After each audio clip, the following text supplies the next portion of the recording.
Hello and welcome. Thank you for joining us on Business Incorporated. I'm Chimeze Obi Iwago. On the show today, Kenya to repeal rate cap and introduce Robin Hood tax. Tanzania proposes tax amnesty and cuts corporate income tax to boost investment. Plus, Sierra Leone in fourth bid to launch oil sector with licensing round. Let's get the show started now with the markets. And here in Africa, only the markets in South Africa that is not observing the Eid al-Fitr holiday amongst the markets we track on this program. Now, the JSE index was trading low at intraday. All the other markets are closed. However, on Thursday, the NSE index ended the week in the red, down 0.27%. Egypt was up 0.26%, and Kenya closed in the red.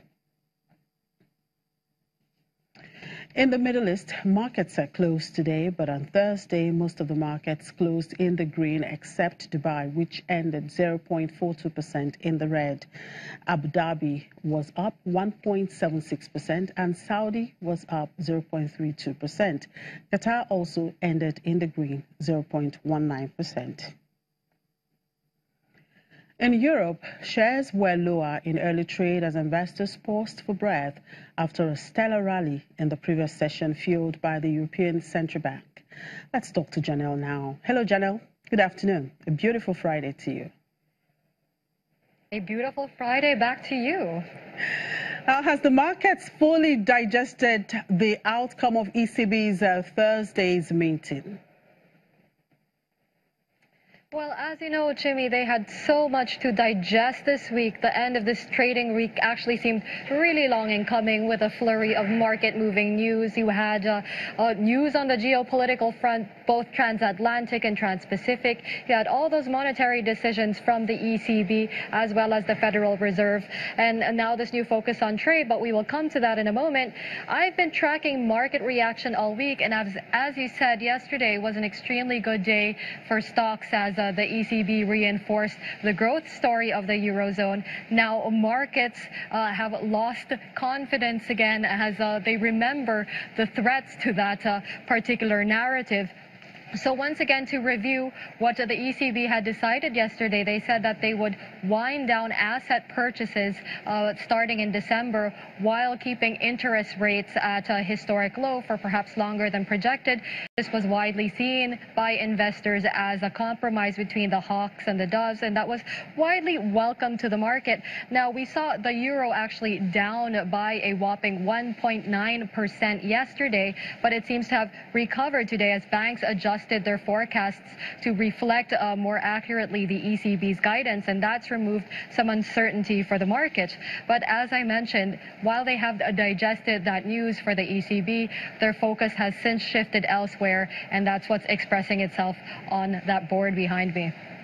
Right, and the trade war issue seemed to be on the wires again as Trump looks set to go ahead with tariffs on China, ignoring Beijing's influence on North Korea. Now, the White House is expected to announce a new list of tariffs against China today, which could include between 800 and 900 goods. What is the discussions around this in your market?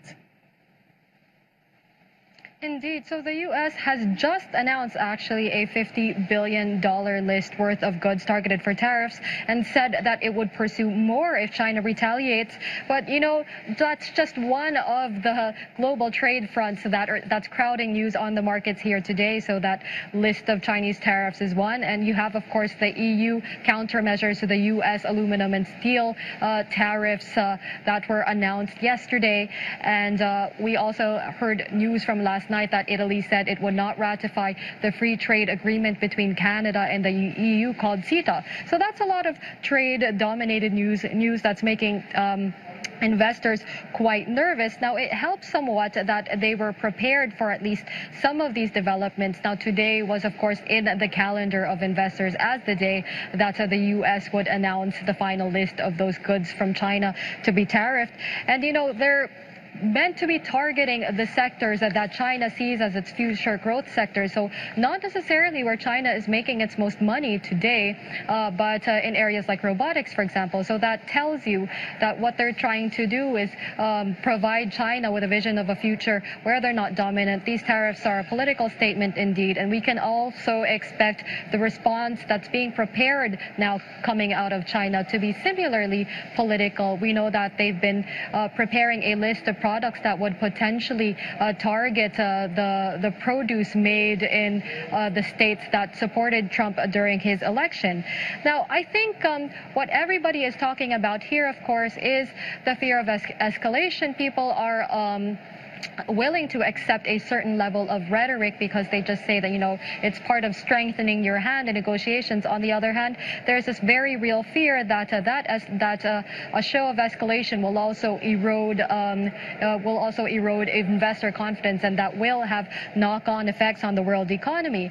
And people are divided as to whether retaliation from either side is really the way to go, or whether people should start making more concessions to one another. China has, however, learned the hard way that it doesn't always work. It has offered concessions. It has said, for example, that it would lower its tariffs on imported U.S. cars, and yet here we are discussing another front in the Chinese-U.S. trade tensions today. So the question is still open for investors as to the best way to respond to these ongoing developments. Well, we'll see how that plays out in the coming week. Well, let's shift some attention to data coming in today, and that's the final reading of Euro area core inflation numbers. Is this data impacting investors' sentiment at all today?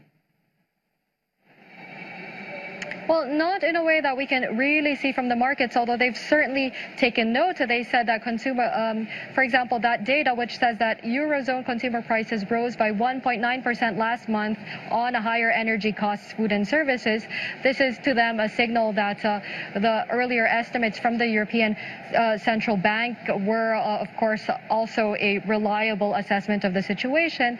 And it underlines the picture that the ECB presented of an improving inflation outlook. It also strengthens the case that really the time for stimulus and for cheap money flooding the Eurozone in order to prop up inflation is over. Now, remember that that goal was just under 2%. 1.9% is definitely in line with that goal, and the accompanying data of rising labor costs also supports the idea that there will be more upward inflationary pressure, more rising prices over time.